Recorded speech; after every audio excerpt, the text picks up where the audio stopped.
Bonjour, le contrat social, c'est un concept dont on entend parler tout le temps. C'est présenté comme le fondement de nos sociétés, n'est-ce pas?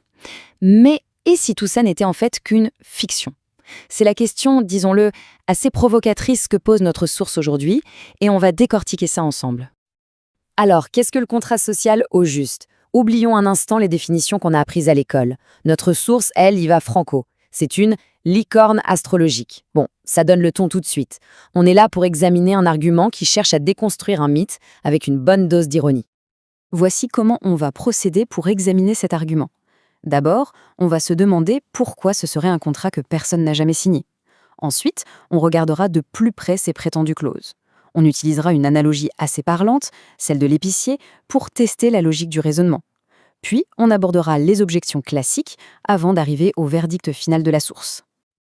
Allez, on entre dans le vif du sujet. Première partie, un contrat jamais signé. La question est vraiment toute simple. Comment peut-on être légalement lié par un accord qu'on n'a jamais vu et encore moins paraphé? D'après la source, voici les caractéristiques de ce contrat. Il serait donc tacite, implicite, obligatoire. Mais en même temps, il est non écrit, non lu et surtout non signé. Pourtant, il exigerait une allégeance absolue, de la naissance jusqu'à la mort. Ça commence à faire beaucoup, non? On est d'accord que ça ressemble plus à une condition imposée qu'à un accord mutuel.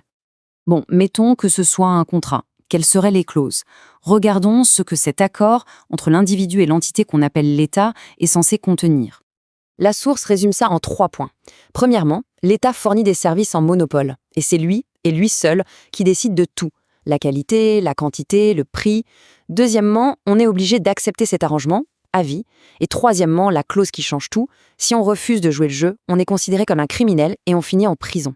L'argument ici est limpide, il n'y a aucune place pour la négociation. Pour rendre tout ça plus concret, notre source utilise une analogie assez frappante, celle de l'épicier. C'est une expérience de pensée en fait, pour voir si la logique du contrat social tient la route quand on la sort de son contexte habituel. Voilà le parallèle. D'un côté, on a l'État, défini ici par son monopole de la violence légitime. De l'autre, imaginons un épicier qui aurait un monopole absolu sur absolument tout ce dont on a besoin pour vivre. L'idée, c'est de transposer les clauses du contrat de l'État à cet épicier. Et voilà ce que ça donnerait. Les clauses sont exactement les mêmes. L'épicier a le monopole, on est son client à vie, et si on essaie de s'en passer, ses employés viennent nous rappeler à l'ordre, par la force s'il le faut.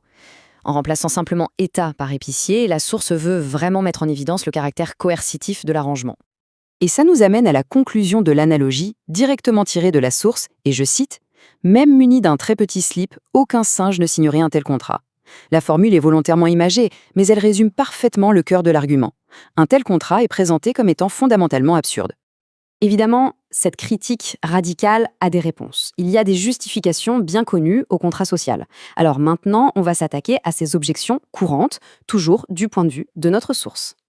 L'objection numéro 1, celle qu'on entend systématiquement, c'est bien sûr « Attendez, mais on peut voter? On a notre mot à dire quand même !» La réponse de la source est assez cinglante. Pour elle, le vote, ce n'est qu'un codicile. En gros, une petite clause additionnelle qui nous donne le droit de choisir le gérant de l'épicerie, mais absolument pas de remettre en question le contrat de monopole de l'épicerie elle-même. On choisit le manager, mais pas les règles du jeu. Vient ensuite la deuxième grande justification, l'argument massu. Si on n'est pas content, on n'a qu'à partir. C'est le fameux vote avec ses pieds. Et là, la source contre-attaque avec une autre analogie choc.